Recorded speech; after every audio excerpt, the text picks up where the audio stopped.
अब क्यों आए सीए? और भी तो फीस थी। और सामने ईमेल आई हुई थी। मैंने ईमेल खोली तो मतलब congratulation you have been selected for the winter induction programme. और मैंने वो पूरा ईमेल 10 बार पढ़ा जस्ट टू मेक श्योर कि यही कह रहा है कि मेरी इंडक्शन हो गई है। अच्छा, अब माशाल्लाह से सीए फाइनलिस्ट हैं, तो सीए फाइनल को और फिर आपकी आर्टिकलशिप को आप मैनेज कैसे करते हो? वर्क लाइफ बैलेंस उसके बारे में आप कुछ बताएं। सीए छोड़ना किसी और फील्ड में जाना ये कोई शर्म की बात नहीं है। मतलब आपकी ज़िंदगी ख़त्म नहीं हो रही, ना ही कोई दुनिया की पहली और आखिरी क्वालिफिकेशन है, और ना ही इसके ऊपर आपकी इज़्ज़त बनी हुई है कि आपकी इज़्ज़त तब तक ही जब तक आप सीए कर रहे हो। छोड़ दिया तो आपकी इज़्ज़त नहीं। पीडब्ल्यूसी का इंटरव्यू देने गया, वो मेरा अराउंड कोई 45 मिनट्स का इंटरव्यू था। उसमें वो बहुत जनरल था, जनरल नॉलेज की बातें, अपने लाइफ से रिलेटेड बातें, वो सिर्फ कॉन्वर्जेसन कर रहे थे, मैं करता जा एग्जैक्टली। वो आपकी सिर्फ पर्सनैलिटी देख रहे थे कि वो बात कैसे करता है, वो सवालों का जवाब कैसे देता है, क्या वो बहस कर सकता है, क्या वो डील कर सकता है। वो सब हुआ। 45 मिनट का एक अच्छा सा इंटरव्यू हुआ। जब मैं बाहर निकला तो I was pretty much satisfied कि यार अब हो जाना चाहिए। अस्सलाम वालेकुम everyone, welcome back to the another episode of Kaif diaries, जहां हम बात करते हैं सीए स्टूडेंट से। So I am your host Vania Gul, और आज हमारे साथ एक बहुत ही इंस्पायरिंग गेस्ट हैं जिनका नाम है अल्बान रजा, जो कि हैं सीए फाइनलिस्ट और करंटली वो इंडक्टेड हैं एएफ फर्ग्यूसन पीडब्ल्यूसी में, जो कि ड्रीम फर्म होती है सारे स्टूडेंट्स के लिए। So let's meet from Alban Raza. अस्सलाम वालेकुम अल्बान, हाउ आर यू? वालेकुम सलाम, अल्लाह का नाम सुना। मैं भी ठीक, अल्हम्दुलिल्लाह। सुल्तान, व्हाई सीए? लाइक आप क्यों आए सीए? और भी तो फीस थी। यार मतलब ऐसी कोई थ्रिलिंग स्टोरी नहीं है।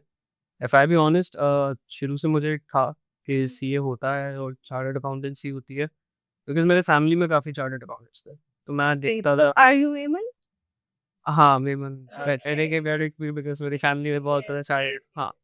तो खैर वो बहुत सारे चार्टर्ड अकाउंटेंट्स थे, उनको देखा था, उनकी लाइफ़ एक इंस्पायर किया था कि हाँ, यार ऐसी लाइफ़ हमारी भी होनी चाहिए। काफ़ी एक मतलब देखा था सक्सेसफुल हो जाते हैं। मतलब मैंने बहुत बॉटम से लोगों को ऊपर जाते हुए देखा था after completing the chartered accountancy. तो उस वक़्त ये माइंड बना हुआ था, इंटर तक के यही माइंड था। इंटर में आया, फिर जब सेकंड ईयर में दोस्तों को देखा, कोई आईबीए के लिए अप्लाई कर रहा है, कोई सीवीएम के लिए अप्लाई कर रहा है, कोई लम्स के लिए अप्लाई कर रहा है। तो मैंने ये सोचा, मैंने कहा यार मतलब एक अजीब-सा डिलेमा हो गया कि मैं क्या करूँ? बिकॉज़ हमारा तो कोई ऐसा एडमिशन प्रोसेस नहीं होता, उनका होता है, उनको हर वक़्त फ़िक्र होती है कि यार एडमिशन टेस्ट देना पड़ेगा। तो उस वक़्त मुझे एक डिलेमा था कि यार ये साइड तो मैंने कभी एक्सप्लोर ही नहीं की, ये साइड एक्सप्लोर करनी चाहिए। घर वालों ने बोला एक पाथ चूज़ किया हुआ तो उसी पे रुको, उसी पे रहो, अभी क्यों इतनी एंड टाइम पे स्विच कर रहे हो? तो इस डिलेमा में टाइम गुज़रता गया और मैंने वो वाली साइड एक्सप्लोर नहीं की। बट उसके बाद फिर मैं सीए जॉइन कर लिया। मतलब मेरा इंटर खत्म हुआ उसके 2 महीने बाद ही आई स्टार्टेड माय सीए। सही। तो आपको फिर क्या मतलब कैफ आप जब पढ़ रहे थे, क्योंकि पीआरसी तो बहुत इजी होता है, कैफ में आपको क्या असल पता चला सीए क्या है, सब्जेक्ट्स, और फिर मुश्किल सब्जेक्ट आपको कौन सा लगा? मतलब मुझे इस तरह का कोई शॉकिंग एक्सपीरियंस नहीं हुआ था, बिकॉज़ मुझे एक स्पॉइलर अलर्ट मिल गया था। मेरे भाई भी सीए में है, तो उनको मैंने देख लिया था कैफ में किस तरह के सब्जेक्ट्स होते हैं। इवन मुझे ये भी पता था कि कौन से पैटर्न है, मुझे किस पैटर्न को फॉलो करना है, क्या करना है। सो आई मैंने ये चीज़ें देखी नहीं थी। बट अगर मैं बात करूँ कि पीआरसी और कैफ के कंपैरिज़न, या मैं बोलूँ कैफ में आके आपको क्या पता चलता है, तो देखिए एक हम 2 डिफरेंट दुनिया के बारे में बात कर रहे हैं। पीआरसी इज़ जस्ट लाइक ये बच्चा आया, उसको थोड़ा-सा कंफर्टेबल किया, थोड़ा खेलने-कूदने के दिन दिए। उसके बाद में उसको बताया कि भई ये कैफ़ है, यहाँ से आपका सीए शुरू हो रहा है। अब आपको यहाँ से लेके चलना है, अगर आपने ये पार कर लिया, maybe you can become a chartered. और तो हाँ, डिफ़िकल्ट तो है ऑब्वियसली। और मतलब फॉर मी सबसे ज़्यादा जो डिफ़िकल्ट सब्जेक्ट था इट वाज़ कॉस्टिंग। हाँ, क्योंकि मेरा मैथ्स इतना अच्छा नहीं है और मुझे बात की अच्छी तरीके से रियलाइज़ेशन की, और मैं कैब स्टार्ट करने से पहले देख चुका था कॉस्टिंग के सवाल कैसे होते हैं। मुझे देखते रियलाइज़ हो गया था ये तो मुझसे शायद ही हो, तो खैर बट हो गया।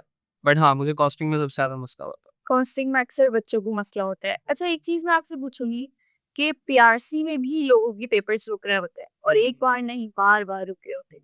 और कुछ लोगों की तो परसेंटेज इंटर में नहीं बन रही होती, जो रिक्वायरमेंट आईकेपी की 60% चाहिए। उनका क्यूएटी शायद टेस्ट का नाम है। वो होता है, बच्चों को वो भी पास नहीं हो रहा था, फिर भी उनको ज़िद लगी है कि उनको सी में आना। उनके लिए आप क्या गाइडेंस देना चाहेंगे? देखिए, अगर किसी का पीआरसी में मसला आ रहा है, मतलब रुक रहा है, नहीं हो पा रहा, 1 दफ़ा ट्राई किया, 2 दफ़ा देखिए, मतलब it is a personal opinion. कुछ लोग शायद इस बात से ऑफेंड भी हो जाए, बट आई फील कि अगर आप पीआरसी के लेवल पे इफ यू आर स्ट्रगलिंग ना, देन आप एम करो सीए फाइनल के लिए। एट दैट पॉइंट आपको बड़ा सोच समझ के फैसला लेना चाहिए कि यार इस पॉइंट पे मेरा ये है। तो पता नहीं आगे जाके क्या होगा। देखिए इसमें भी डिफरेंस होता है ना कि कभी-कभार कोई बच्चा पीआरसी में इसलिए स्ट्रगल कर रहा होता है क्योंकि वो एट दैट मोमेंट इतना कॉन्संट्रेट नहीं कर रहा होता। या वो एट दैट मोमेंट डिस्ट्रैक्ट हो चुका होता है किसी चीज़ से कि यार उसका वो प्रॉपर ध्यान नहीं होता पढ़ाई की तरफ। होता वो पढ़ाई में अच्छा है, बट उस वक़्त उसका वो टाइम नहीं चल रहा होता जब वो सही से ध्यान दे रहा होता है। अब उस वजह से भी किसी किसी के पेपर होते हैं। कुछ ऐसे होते हैं जो शायद इतना ज़्यादा पढ़ ही नहीं पाते कि वो पीआरसी की भी चीज़ को पास कर सके। तो देखिए डिफरेंस है। अगर कोई बच्चा ऐसा है जिसको पता है कि यार उसके अंदर कैपेबिलिटी है, बट पीआरसी के टाइम पे वो इतना फोकस नहीं कर पाया कि वो उसे पास करे, तो मेबी उसको चाहिए कि वो अपनी डिस्ट्रैक्शंस को दूर करे और वो अपनी पढ़ाई के ऊपर फोकस करे और वो अपनी कैपेबिलिटीज़ को एक्सप्लोर करे कि अगर वो डिस्ट्रैक्शंस हटाने के बाद उसका पीआरसी निकल रहा है, उसका कैफ ईज़िली निकल रहा है, तो वो आराम से कर सकता है। बट अगर एक बच्चा है जो अपना 100% दे रहा है और उस 100% देने के बाद भी उसका पीआरसी नहीं निकल रहा, तो आई थिंक कि you should try something else because CA छोड़ना, किसी और फील्ड में जाना ये कोई शर्म की बात नहीं है। मतलब आपकी ज़िंदगी खत्म नहीं हो रही, ना ये कोई दुनिया की पहली और आखिरी क्वालिफ़िकेशन है और ना ही इसके ऊपर आपकी इज़्ज़त बंधी हुई है कि आपकी इज़्ज़त तब तक है जब तक आप सीए कर रहे हो, छोड़ दिया तो आपकी इज़्ज़त गई। नहीं, बहुत से लोग आते हैं, इज़्ज़त चले तो जाते हैं। अल्लाह के हाथ में। एग्ज़ैक्टली, मतलब ये चीज़ों से फ़र्क नहीं पड़ता। आपने एक चीज़ ट्राई की, कोई बात नहीं हुई, आप किसी और चीज़ के लिए बने। हर इंसान एक चीज़ के लिए नहीं बना होता। कुछ लोगों को डेस्टिन किया जाता है कुछ और करने के लिए। तो आई थिंक आपको इतना ओपन रखना चाहिए अपने ज़हन को कि अगर आपके साथ नहीं हो रहा तो आप अपने साथ ये ज़ुल्म ना करो कि आप उधर ही रुके रहो और आप अपने आप को अपना टाइम ज़ाया करते रहो। इससे बेहतर है आप कोई और ऑप्शन चूज़ करो। असल में डिसीजन मेकिंग जो है ना लोगों की मैंने देखा है अच्छी नहीं होती है। मतलब उनको यही रियलाइज़ नहीं हो पा रहा है कि उनकी कैपेबिलिटीज़ हैं क्या-क्या। मतलब वो अपने आप को ही एक्सप्लोर नहीं कर पा रहे हैं। देखिए, ये एक बहुत बहुत बड़ा अच्छा है और आपको बताता हूँ, ये थोड़ा साइकोलॉजिकल सी चीज़ है ना कि हर बंदे के अंदर इतना, अब ये देखिए कंज़र्वेटिव थिंकिंग होती है। हर बंदा इतना ओपन माइंड नहीं होता जो ये बात एक्सेप्ट कर सके कि यार मुझसे ये चीज़ नहीं हो रही। नहीं। मैं आपको एक बात बोलूँगा कि तुमसे ये चीज़ नहीं हो रही है, आपसे ये चीज़ नहीं हो रही, तो आप मेरी बात को नहीं मानेंगे। आप बोलेंगे यार आप कौन हो तो मुझे बोलने वाले? एग्ज़ैक्टली, उसके अपने भी ज़हन में यही चल रही होती है कि यार मैं कैसे ये चीज़ एक्सेप्ट कर लूँ कि मुझसे ये चीज़ नहीं हो रही। तो कभी-कभार मुझे लगता है आपका ईगो आपको मरवा देता है। सही बात। कभी-कभार ये ईगो अच्छा भी होता है, बट कभी-कभार ये आपको मरवा देता है कि आप ये बात एक्सेप्ट ही नहीं कर पा रहे कि something is not for you and maybe something better is there for you, जो कि आप मिस कर रहे हो सिर्फ़ इस ईगो में कि नहीं मुझे यही करना सही बात है। अच्छा इसी से एक बात मुझे याद आई अभी लिंक्डइन पे काफ़ी पोस्ट चल रही है, एक लड़की काफ़ी रो रही है है। कि उसका कैफ जो है ना डिस्क्वालीफाई हो गई हो, कि उसने बहुत अटेम्प्ट्स दी थी। तो कुछ लोग इसमें नेगेटिव कमेंट्स कर रहे हैं, आईकैप को बुरा बोल रहे हैं।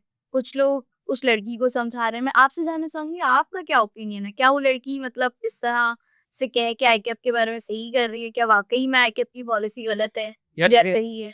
है तो ये बड़ी कंट्रोवर्शियल बात। But if I be honest, ICAP की पॉलिसी है कि आई गेस आप 10 अटेम्प्ट्स टू के कैफ दे सकते हो। अगर हुँ, आपका 10 अटेम्प्ट के 5 साल के अंदर आपका कैफ नहीं निकला तो आप डिस्क्वालीफाई हो जाओगे। हुँ, डिस्क्वालिफिकेशन की उन्होंने अनाउंसमेंट बहुत टाइम पहले कर दी थी, सही है? और इम्प्लीमेंटेशन उन्होंने अब करना शुरू कर दी। हुँ, द थिंग इज़ कि चले सही है, मैं आपको डिस्क्वालीफाई नहीं करता। आपने 10वीं नहीं 11वीं अटेम्प्ट में आपने कैफ क्वालीफाई कर दिया। आप मुझे बताएँ जो रीसेंट जॉब मार्केट हो रही है, आप कहाँ खड़े? सही बात है। एफटीएस तो ना इतना पुराने एफटीएस के साथ आप क्या करेंगे? नो डाउट कि कुछ लोग ये भी, आप ये डिबेट ला सकते हैं कि यार मेरा आखिरी पेपर था, वो निकल जाता, एटलीस्ट मेरे पास कैफ की तो क्वालिफ़िकेशन होती। बट मैं एक बात आपको कहता हूँ कि एक कैफ की क्वालिफ़िकेशन रख के आप, ऐसे क्या हो जाएगा आपके साथ? मतलब ऐसा क्या चेंज हो जाएगा? मुझे पता है कि हर इंसान का एक दिल होता है, हर इंसान का एक सेंटिमेंट होता है। यार मैं एक चीज़ के ऊपर 10 साल लगाऊँ और मुझसे एक झटके में छीन ली जाए तो मुझे शॉक तो लगेगा, मुझे ट्रॉमा तो सही होगा। बात। बट आई थिंक आईकैब ने आपको काफ़ी टाइम पहले इस चीज़ के लिए मेंटली प्रिपेयर कर दिया था कि हम ऐसा करने वाले हैं। अब क्योंकि आईकैब ने अपने ऊपर से ब्लेम हटा दिया कि हम ज़िंदगियाँ खराब नहीं करते, हम कोई लोग बच्चों के टाइम ज़ाया नहीं करते। हमने तो एक टाइम लिमिट रख दी कि आप इतने टाइम तक की करो वरना आप मूव हो जाओ कहीं और। सही है? तो उन्होंने अपने ऊपर से सिर्फ़ ये ब्लेम गेम हटाया क्योंकि उन्हें ब्लेम किया जाता था कि आईकिप की वजह से बच्चों के टाइम इतने ज़ाया होते हैं, लोग ज़िंदगियाँ लगा देते हैं बट सीए नहीं कर पाते, तो मत लगाओ ज़िंदगी। जो टाइम है उतने टाइम में कर लो, नहीं कर सकता और डिस्क्वालीफाई हो गए। और मुझे ऐसा लगता है कि बहुत फेयर चेकिंग करता है। अगर मैं आपको बताऊँ ना कॉस्टिंग के पेपर में मतलब मैं सिर्फ़ वर्किंग्स को ना मैंने स्प्रेड कर दिया था। मुझे नहीं समझ आ रहा था कोई चीज़ पूरा मैं सॉल्व कर रही हूँ या नहीं। हुँ, हुँ, हुँ। लेकिन मैं हर चीज़ को खोल रही थी। जो भी मेरी नॉलेज है, जो पढ़ा है उसको लिख रही थी उसमें। तो मुझे ऐसा लगता है कि बहुत फेयर टेस्टिंग करता है। लाइक अगर मैं बताऊँ मैंने 80 मार्क्स अटेम्प्ट किए थे कॉस्टिंग के पेपर में और एक बिलीव तो था कि पास हो जाए लेकिन एक डर और एक खौफ था कि भई आईकैप है, आईकैप है, आईकैप एक जो बना हुआ है सेंटीमेंट लोगों का, तो वही मेरा भी था। लेकिन मेरा पेपर पास हुआ, मैं तो खुशी से पागल, मुझे यही हुआ कि यार आईकेप बहुत फेयर चेकिंग करता है और वो हर आपको छोटी से छोटी चीज़ जो अगर आईकेप को लगे आपने सही लिखी है, भले वो उनके आंसर से मैच ना करे, उसकी भी आपको मार्क्स देता है। लेकिन स्टूडेंट आईकेप को ब्लेम करते हैं फेल होने पे, आईकेप तो भई लिमिटेड लोगों को पास देखिए करता है। एक बंदा है जिसके 5 दफ़ा एक पेपर रुका है, 4 दफ़ा एक हुँ। पेपर रुका है। एक टाइम के लिए उसके लिए एक्सेप्ट करना मुश्किल हो जाता है कि यार उसकी गलती। हुँ, ये बात भी आपकी सही सही है। है, बिकॉज़ अब जैसे ऑडिट का पेपर मैं एग्ज़ाम्पल देता हूँ। ऑडिट का पेपर वो बहुत वाहिद कॉमन पेपर है जो बच्चों का बहुत दफ़ा रुकता है। हुँ, और ऑडिट का पेपर अक्सर रुकेगा ऐसे जैसे कोई और पेपर होगा ना, आप दे के आओगे आपको पता होगा ये मेरा अच्छा हुआ या बुरा हुआ है। हुँ, ऑडिट में आप कोई कमेंट नहीं दे सकते मेरा पेपर कैसा हुआ। आपको बस होता है मेरा पेपर हो गया। अच्छा बुरा कैसे होगा ये आईकैप डिसाइड करेगा। हुँ, अक्सर लोग जो कहते हैं कि यार मेरा ऑडिट का पेपर बहुत अच्छा हुआ, मैंने देखा उनका पेपर रुका है। ऑडिट का पेपर बहुत आसान आया था, रुक गया। ऑडिट का पेपर बहुत मुश्किल था, कर लिया बस निकल गया। क्योंकि देखिए ना, आपको लग रहा है आपने सही किया। सही बात है। फिर आप एक बॉडी को देने जा रहे हो जिनके पास एक फॉर्मलाइज़्ड पैटर्न है चेकिंग का, सही है? और वो उस तरीके से चेक कर रहे हो, फिर वो अपना रिज़ल्ट दे रहा है। तो आप अब देखिए ना, अगर आप इस बात को चैलेंज कर रहे हैं कि यार ये चेकिंग सही नहीं हो रही, हुँ, तो मतलब अगर आपके साथ अनफेयर हुआ है, तो मतलब जो 2050 बच्चे जो क्वालीफाई हुए हैं इस दफ़ा, तो मतलब वो भी अनफेयर रिज़ल्ट है, वो भी डिज़र्व नहीं करते थे क्वालिफ़िके ऐसे नहीं होता। कि एक बस वही लोग अपनी ईगो को सैटिस्फाई हाँ, कर there have been some cases जहाँ ऐसा फ़ील होता है कि यार किसी बच्चे के 6 मार्क्स आए, किसी बच्चे के I think the right approach should be कि जैसे एसीसीए में आपका अगर कभी पेपर रुकता है या निकलता है, आई डोंट नो कब निकलता है, बट अगर आपका पेपर रुकता है, तो आपको एक रिपोर्ट मिलती है, एक असेसमेंट रिपोर्ट मिलती है जिसमें आपको बताया जाता है कि आपके पेपर में इस क्वेश्चन में ये गलती थी और आप इस तरीके से बेटर कर सकते हैं। बच्चे को एक आइडिया हो जाता है कि यार मैं ये पेपर दे रहा हूँ और इसमें मैंने ये फेल हुआ, अब मुझे अगले अटेम्प्ट के लिए मैंने यही गलतियाँ की थी जो मुझे अवॉइड करनी है, मैं इसके ऊपर काम करूँगा तो मेरा पेपर शायद निकल जाएगा। I think to make it fair this should give an assessment to every student जो फेल हुए हैं कि भाई आपने इस पेपर में क्या गलतियाँ की थी और आप कैसे उस गलती को बेहतर कर सकते हो कि आप नेक्स्ट टाइम ये गलती ना करो। नो डाउट कोई एग्जामिनर कमेंट देता है, वो इनफ होते हैं। बट हर बंदा एक-एक इंडिविजुअली असेसमेंट अगर एक प्रोफेशनल बॉडी दे सकती है, तो आई थिंक वो दूसरी भी प्रोफेशनल बॉडी आईकैप भी दे सकती है। तो I think to make it fair, to give a fair justification from their side उन्हें ये असेसमेंट दे देनी चाहिए। उसके बाद तो फिर कोई सवाल ही नहीं होगा। जब हर बच्चे के पास अपनी असेसमेंट होगी, वो तो बोलेगा ही। अच्छा, आप अब माशाल्लाह से सीए फाइनलिस्ट हैं, तो सीए फाइनल को और फिर आपकी आर्टिकलशिप को आप मैनेज कैसे करते हो? वर्क लाइफ बैलेंस उसके बारे में यार कुछ बताएँ? बहुत मुश्किल है। मतलब बैलेंस करना चीज़ों को हद से ज़्यादा मुश्किल हो जाता है कभी-कभार। मतलब इट डिपेंड्स कि आप कौन-सी फर्म में हो, इट डिपेंड्स आप किस डिपार्टमेंट में हो, इट डिपेंड्स आप कौन सा क्लाइंट कर रहे हो, इट डिपेंड्स आपके वर्कलोड क्या होता है। कुछ लोगों के ऊपर मीडियोकर वर्कलोड होता है तो वो मैनेज कर लेते हैं। कुछ लोगों के ऊपर बिल्कुल वर्कलोड नहीं मिलता तो वो बहुत आराम से अपनी पढ़ाई कर लेता है। कुछ लोगों के ऊपर इतना एक्सट्रीम वर्कलोड हो जाता है कि वो अपनी पढ़ाई बिल्कुल नेग्लेक्ट कर देते हैं। तो उसके बीच में एक बैलेंस ढूँढना होता है क्योंकि ना आप काम को नेग्लेक्ट कर सकते हो, ना आप पढ़ाई को नेग्लेक्ट कर सकते हो। आपने काम को नेग्लेक्ट किया, तो आपका फर्म में कोई ख़ास करियर नहीं बनेगा। आपने पढ़ाई को नेग्लेक्ट किया तो आप कभी क्वालीफाई नहीं। तो find that ultimate balance is that कि आप थोड़ा टाइम ना खुद को नेग्लेक्ट करो। थोड़ी हार्श बात है, बट ये है कि मैं ऑफ़िस से आया घर पे, सही है मैं थका हूँ, मुझे मूवी देखनी है, मुझे टीवी देखना है, मुझे चिल करना है। बट इस वक़्त क्या मैं चिल कर सकता हूँ या मैं 1 लेक्चर देख 2 लेक्चर देख लूँ?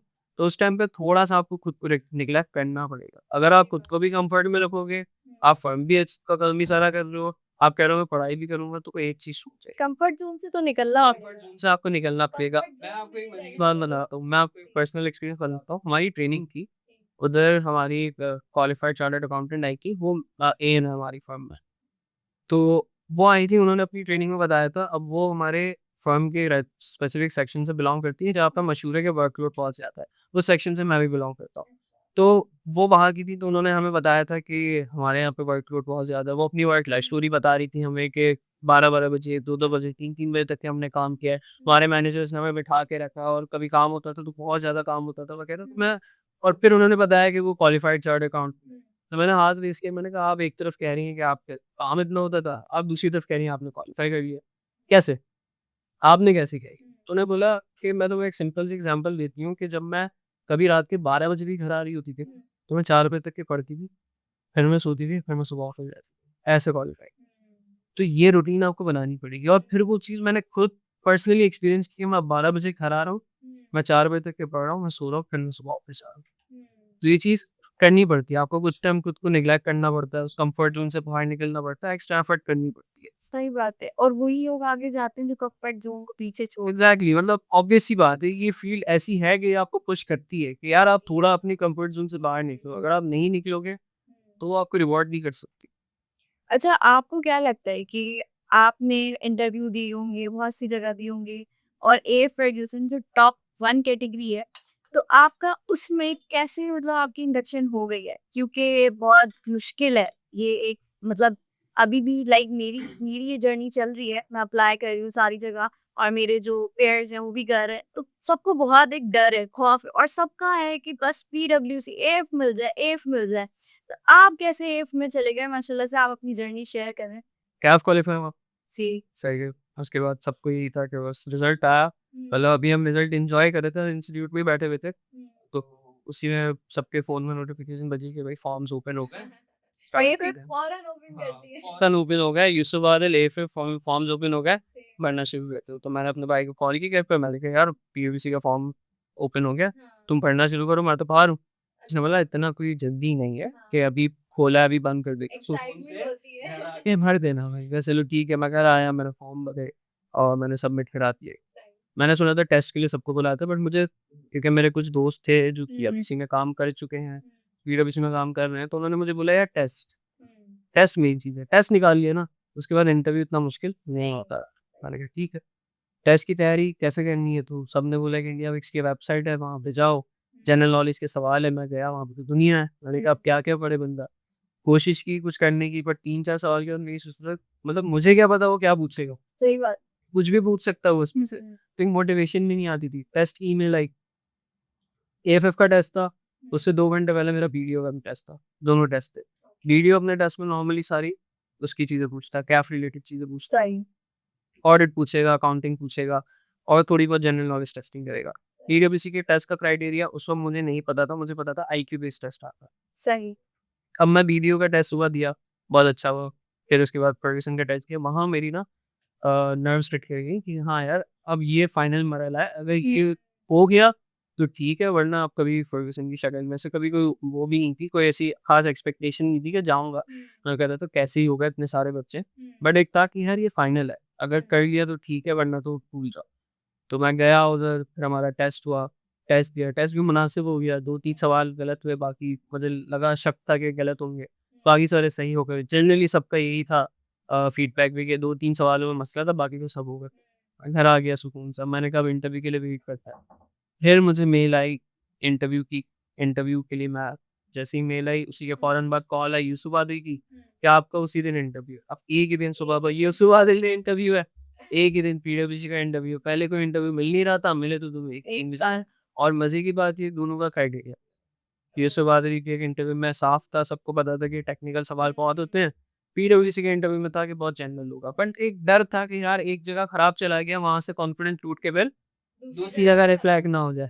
तो मैंने कहा यार अब क्या करें, खैर करना तो था ही। सुबह गया, यूसुफ आदिल का इंटरव्यू दिया। अच्छा, यहाँ से मैं आपको एक बड़ी मज़े की बात बताता हूँ। यूसुफ आदिल का इंटरव्यू था एंड वहाँ पे टेक्निकल सवाल उन्होंने पहले उन्होंने नाम पूछा, अपने बारे में बताया, बता दिया। उसके बाद फिर टेक्निकल सवाल पूछते गए, रिपोर्टिंग के एंट्रीज़ पूछते गए, ये करो, वो करो, बताएँ। तो 7 सवाल तकरीबन उन्होंने पूछे थे, इसमें से कोई 3 से 4 मैंने गलत किए थे और बाकी के मेरे सही में थे। उसके बाद फिर उनको समझ आ गया कि टेक्निकल में तो इसका जितना हाथ नहीं है साफ, तो उन्होंने पूछा जनरल नॉलेज कैसी है? मैंने कहा बहुत अच्छी है। क्या चलो बताओ, 4 सवाल उसने उनके पूछे, उसमें से 3 मैंने गलत दिए, 1 उसका सही दिया। तो मुझे उस वक़्त तक ये समझ आ गया था कि बहुत मुश्किल ही है कि ये लोग मुझे कंसिडर करें। बट फिर उसके बाद फिर उन्होंने मुझे एक अपॉर्च्युनिटी दी। उन्होंने मुझसे पूछा कि आपको जैसे हर इंटरव्यू पूछता है कि आपको हमसे कुछ पूछना है तो पूछें। कॉन्फिडेंस इतना शैटर हो गया था कि मेरा दिल नहीं कर रहा था कुछ पूछने का। बट मैंने कहा अगर मैंने उन्हें शो कर दिया कि मेरा कॉन्फिडेंस शैटर हो गया है, तो मुझे लगता है कि इस पॉइंट पे मैं सच में हार जाऊँगा। तो मैंने कहा एक ट्राई ले लेते हैं। तो मैंने उनसे बड़ा रैंडमली पूछ लिया, मैंने उनसे पूछा कि ये जो आपने अभी सवाल पूछे मुझसे और मैंने जो उसके माशाल्लाह से तकरीबन गलत जवाब दिए, तो इसका कितना इम्पैक्ट होगा मेरे इंटरव्यू के रिज़ल्ट पे? तो थोड़े शॉक भी बोले यार एक तो गलत जवाब दे रहा है, ऊपर से हमसे पूछ रहा है।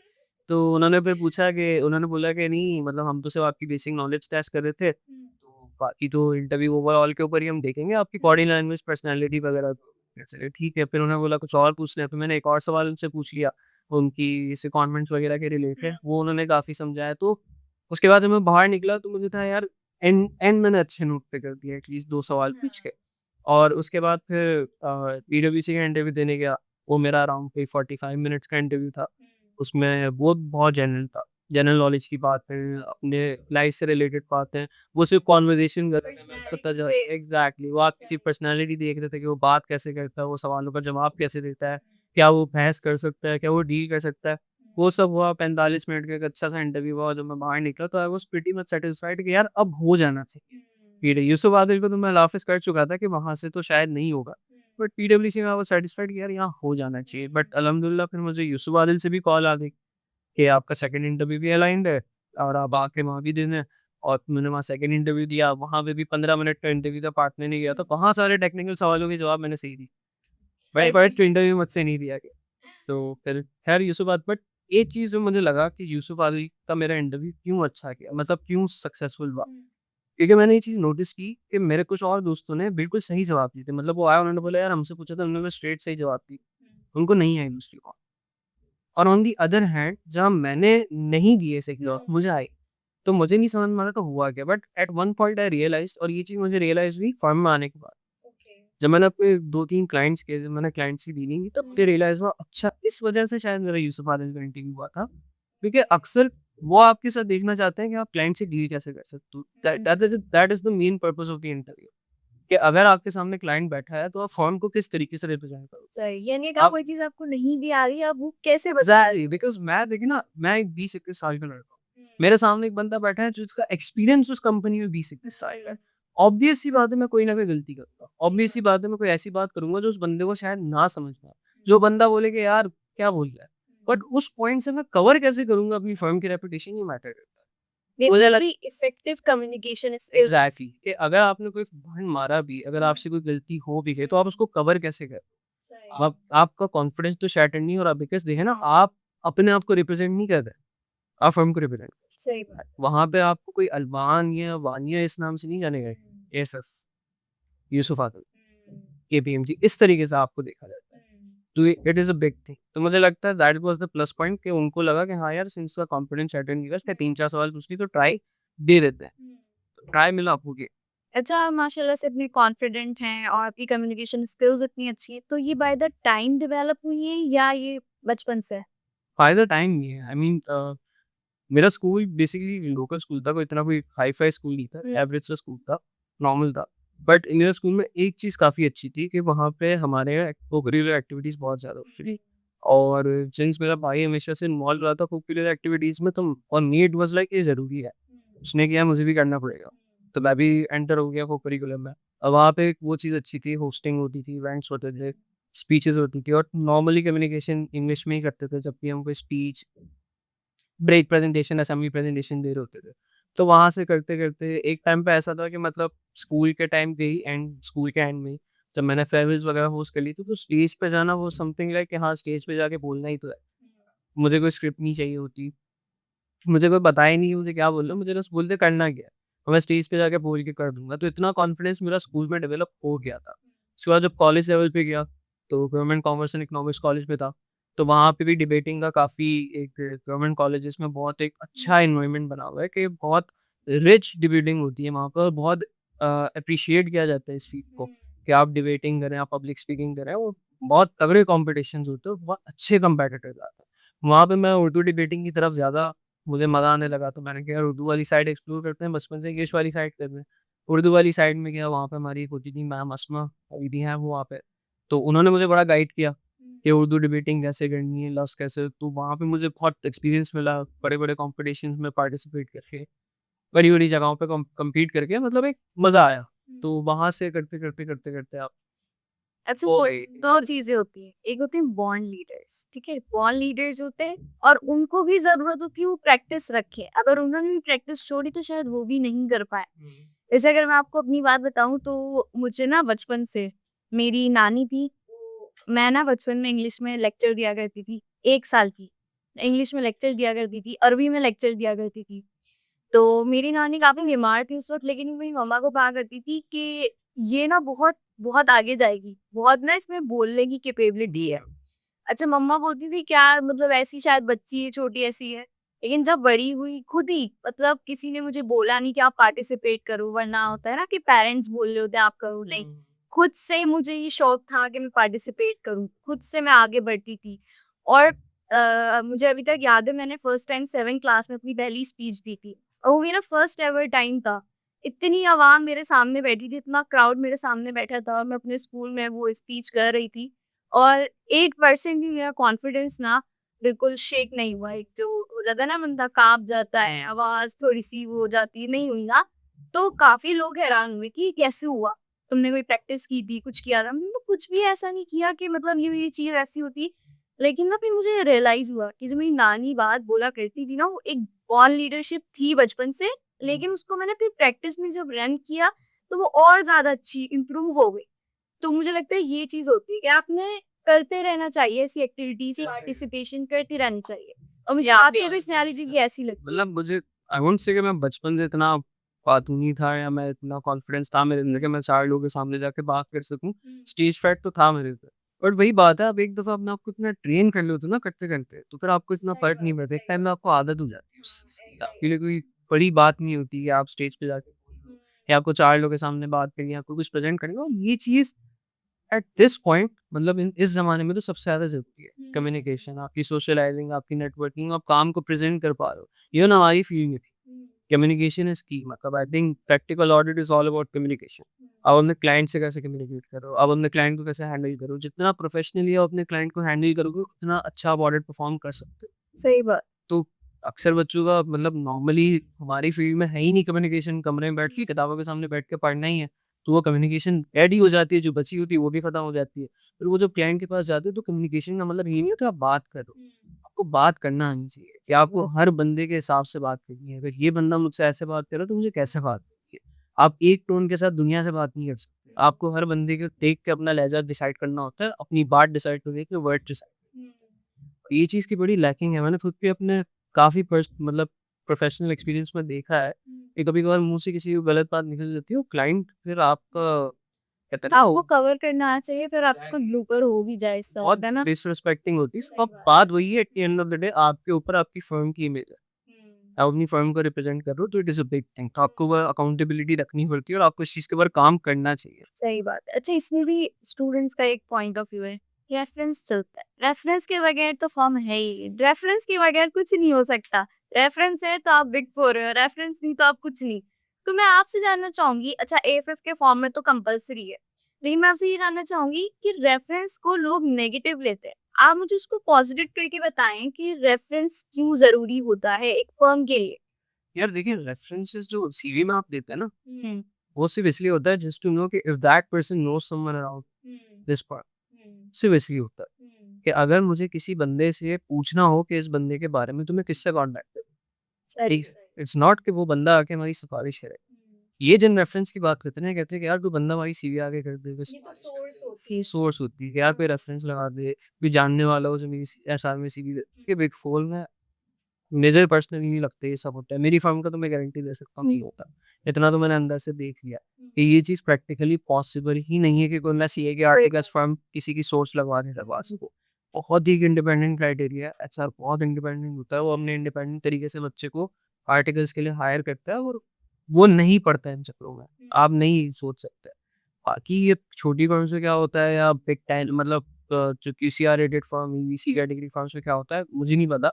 बट ये अगर आप स्पेसिफिकली बिग 4 या बिग 6 की बात करें तो I don't think so it's that pretty common. हाँ, मैंने सुना है कि कुछ फ़र्म्स में ऐसा होता है but if I talk specifically about my firm क्योंकि मुझे उसी के बारे में पता है, तो उसमें ऐसा नहीं होता। इसलिए चलिए, इस चलिए। इतना तो मुझे अंदाज़ा हो गया। आपके ख़्याल में जो एएफएफ के इंटरव्यूअर्स हैं, वो क्या चीज़ देखते हैं कि स्टूडेंट में एकेडमिक्स, पर्सनैलिटी या कॉन्फिडेंस जिसकी बेस पे वो जज करते हैं? आई थिंक आपका इंटरव्यू ना काफ़ी उसमें होता है, आर्ट्स में होता है। मतलब होता तो फ्लो में, पर उसमें आप आर्ट्स आइडेंटिफ़ाई कर सकते हैं कि जहाँ वो आप कॉन्फिडेंस टेस्ट कर रहे हैं, जहाँ वो आपका एकेडमिक्स टेस्ट कर रहे हैं और जहाँ वो आपकी प्रेशर हैंडलिंग टेस्ट कर रहे हैं। मतलब नॉर्मली इंटरव्यूज़ के अंदर ये होता है कि आपको मतलब ए-फिफ्थ के इंटरव्यू के अंदर ये होता है जो मेरा एक्सपीरियंस है, जो मेरा पैनल का एक्सपीरियंस था। सीधा ये था वो स्टार्ट करेंगे आपसे, आपके बारे में बात करेंगे, आपकी सीवी में जो-जो चीज़ें लिखी है वो पूछेंगे, कैसे किया, कब किया, हमने डिबेटिंग नहीं करा, कहाँ डिबेटिंग की, कौन से कॉम्पिटिशन्स किए वगैरह आपको भी पर्सनल साइड को देखेंगे, हॉबीज़ पूछेंगे, जिम करते हो? अच्छा कितने दिन जाते हो जिम करने? कितना वेट लिफ्ट करते हो? अच्छा कितना वेट लिफ्ट करते हो? तो थोड़ा-सा आपको उसमें लाएँगे। थोड़ा-सा आपको ना अनकम्फर्टेबल करने की कोशिश करेंगे कि देखते हैं कैसा एक्ट करते हैं। करते-करते वो फिर आपकी उस पे आ जाएँगे, वर्ल्ड अफेयर्स पे आ जाएँगे। तो आपसे पूछेंगे भई आजकल दुनिया में क्या चल रहा है और ये वो कौन-सी न्यूज़ आपने सुनी? कोई रैंडम अफेयर आपके सामने ले आएँगे जिसको पूछेंगे कि आप इसके ऊपर बताएँ आपका क्या ओपिनियन है? या आप क्या होना चाहिए इसके ऊपर? फिर वो आपसे थोड़ी सी डिबेट करेंगे उस बारे में कि अगर आप ये बोल रहे हो तो ऐसा क्यों है? थोड़ा-सा चैलेंज करेंगे, थोड़ा-सा आपको प्रेशर में लाने की कोशिश करेंगे, चेक यार ये रिएक्ट तो नहीं करता, प्रेशर हैंडल कर सकता है, पीछे तो नहीं हटेगा अपने ओपिनियन से, मुकर तो नहीं जाएगा अपनी बात से 5 मिनट पहले बोल रहा। अगर आपने वो मरहला पास कर लिया, तो आपका इंटरव्यू बहुत अच्छे नोट पॉइंट होगा। अगर आपको नसीब में हो तो आपको मिल जाएगी, but at the end of the day मैं सबको यही कहता हूँ आर्टिकल्स मिलना नसीब है। सही बात। आपके नस आप मिल गई, कभी फ्लेक्स नहीं करना कि मिल गई तो मेरे अंदर कुछ बड़ी बात है या मेरे अंदर कुछ ख़ास है, मैंने कुछ ऐसा कमाई क की चीज़ सही बात। नहीं मिली तो खुद पे कभी डाउट नहीं है यार मुझमें। और हर किसी की जर्नी अलग है। अल्लाह ने हर किसी के लिए पाथवे अलग-अलग डिसाइड किए हुए हैं। किसी के लिए क्या बेहतर है, किसी के लिए क्या बेहतर है। जब आप ये बात समझ जाते हैं कि यार जो चीज़ आपके साथ ये वो लिखी है और जो चीज़ आपको मिलनी है वो भी इसमें एक आपका दिल तसल्ली में आ जाए। ये नहीं तो कुछ और मिल ही जाएगा। सेल्फ डाउट में आ जाना दैट और नाशुक्रपन है एक तरह से क्योंकि आपने क्या क्वालीफाई किया है। ये चीज़ मेरे साथ भी हुई थी कि आई वाज़न्ट एक्सपेक्टिंग ऐसा। तो मैं अल्लाह से ये बोला था कि अगर मेरा किसी छोटी फॉर्म में भी होगा ना, हम चिल है, मुझे कोई मसला नहीं। उसने मुझे यहाँ तक के पहुँचा दिया, मुझे तो ये भी उम्मीद नहीं थी कि मेरा कैब होगा। और अगर उसने यहाँ तक के पहुँचा के बात भी हुई सुना, साथ आपके साथ ये बहुत लिमिटेड चीज़ है, जो आप कर सकते हो। मेरा हाथ में ये था कि मैं सिर्फ प्रिपरेशन करूँ, मेरा हाथ में ये था मैं वो 40 टू 45 मिनट जो मेरा इंटरव्यू के हैं, वो मैं अच्छे तरीके से हैंडल करूँ। मैंने कर ली। अब नहीं हुआ, मैं और आपकी दुआएँ भी होती हैं। ये से इंसान की किस्मत एक जी। बस अल्लाह का शुक्र अदा करना चाहिए हर चीज़ में। अच्छा आपको जब कन्फर्मेशन मिली होगी कि आप सिलेक्ट हो गए हैं फिर तो वो मोमेंट क्या था? आपको कैसा फ़ील हुआ? आपकी फैमिली का क्या रिएक्शन था जब आपने उन्हें बताया कि जो टॉप 1 पे आती है फर्म में उसमें सिलेक्ट हो गया हूँ एज़ अ ट्रेनी? हाँ, एक्चुअली मुझे इतना बैकग्राउंड उन्हें देने की ज़रूरत नहीं पड़ी, क्योंकि उन्हें पता था। क्योंकि सब अच्छा, ग्राम ये चल रहा है, हाँ, 55 से आपका पीएमजी, केपीएमजी वगैरह और एक भाई केपीएमजी में था, एक भाई केपीएमजी में है, तो उन्हें पता था कि अच्छा केपीएमजी है, वो सिर्फ प्रेफर किसी किया कि सबको पता था, मेरे काफ़ी कज़िन्स हैं जो कि पीडब्ल्यू से आर्टिकल्स करके जा चुके हैं। तो मतलब मेरा ड्रीम तो था कि यार जाना है, दिल तो बहुत था। यार मुझे ईमेल का कोई अभी तक कोई जवाब नहीं आया था किसी के पास, कोई ईमेल नहीं आता वगैरह, मैं ऐसे वेट कर रहा था। खाला ही कर गया था, खाला को कह रहा था दुआ कीजिएगा, एएफएफ में हो जाए। नानी को बोल रहा था दुआ कीजिएगा एएसएस में हो जाए। उनको तो नहीं हुआ, उनको बोला दुआ करे बस हो जाए जो मैं कह रहा हूँ। तो खैर उस दिन फिर मैं मुझे अभी भी याद है, मैं उस खाला के से ही वापसी आया था उनके साथ और बस मैं एंटर हुआ और मैं बस लेटा और उसका फ़ोन खोला, सामने ईमेल आई हुई थी, मैंने ईमेल खोली तो उधर अब तो congratulation select for the induction programme और मैंने वो पूरा ईमेल 10 बार पढ़ा जस्ट टू मेक श्योर कि यही कह रहा है कि मेरी इंडक्शन हो गई है। फिर मैंने डेवलप कर हैप्पी एज़ वेल, बट जो मोमेंट ऑफ रियलाइज़ेशन होता है वो उस दिन होता है जब आपको फर्स्ट डे होता है। आप उस गेट के बाहर खड़े होते हैं एंड यू आर एक्टिंग अभी रही सीन योर ड्रीम्स। वो मोमेंट वो अलग ही खुशी ये कदम आपको हिट करता है कि ओके अब हो गया। फिर जब आपको आपका आईडी कार्ड मिलता है और जब आप फर्स्ट टाइम उस आईडी कार्ड को पंचिंग करते हो और दरवाज़ा खुलता है आपके लिए, तो आपको रियलाइज़ होता है अच्छा सही है, now I am part of it. एक सेल्फ कमिटमेंट भी होती है आपको करनी होती है कि अगर अब मैं यहाँ तक पहुँच गई हूँ तो मुझे अपने आप को साबित करना है कि मैं इस लायक के छा के वही यहाँ पे रहूँ। मैं आपको बताऊँ ये होता है काफ़ी लोग इस चीज़ को भी फॉर ग्रांटेड ली है। यार अब तो हो गया, अब से नहीं होता है क्योंकि कोई निकाल तो नहीं सकता, बस हायरिंग की जो पॉलिसी है नहीं, बस कॉन्ट्रैक्ट है 3.5 साल, कोई ग्रांटेड नहीं लेना। I think if you are at the best then you should try to get the best out and you should try to be the best. अच्छा आप थोड़ा पर्सनल साइड पे आते हैं। आपको स्पोर्ट्स पसंद है? ओके सो आपको कौन-सा स्पोर्ट है जो आपको बहुत पसंद है और आपको क्यों पसंद है वो स्पोर्ट? और आप खेलते हैं वो? देखने के लिए आज से तो cricket as a Karachi boy बचपन से बड़ा ही क्रिकेट देखते सकते हो।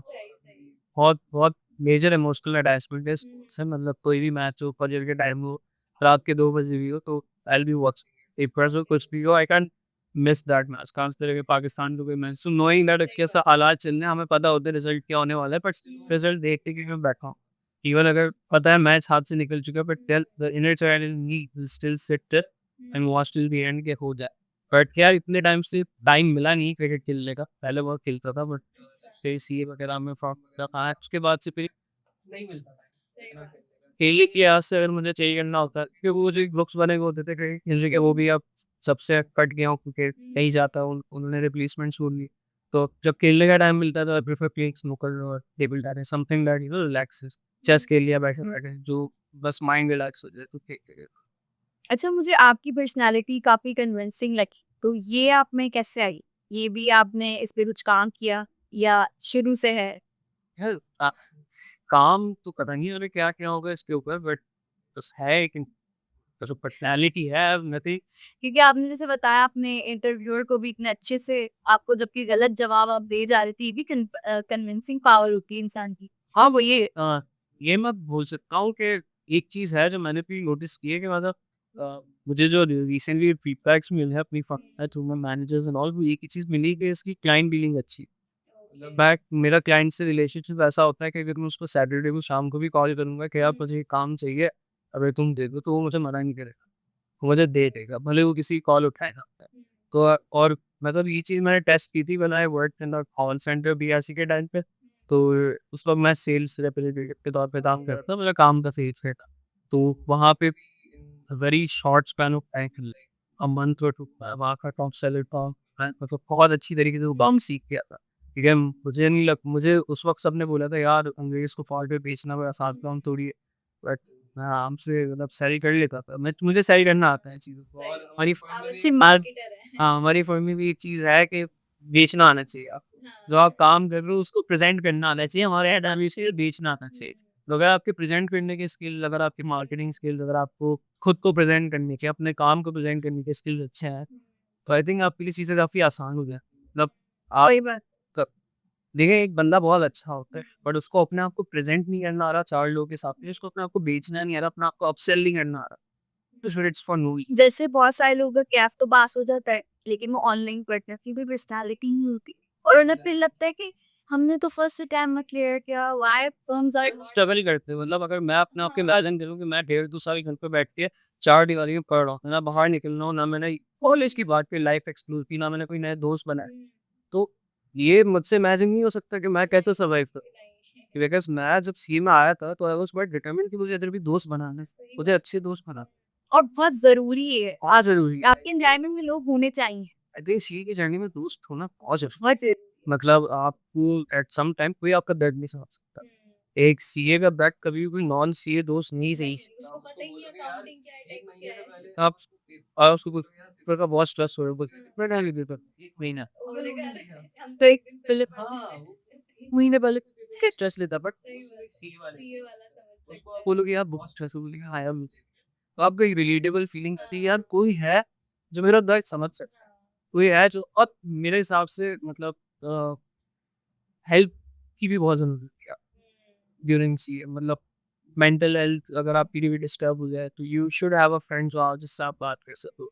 अगर आप किसी मसले से गुजर रहे हो तो you should have friends to pull you up.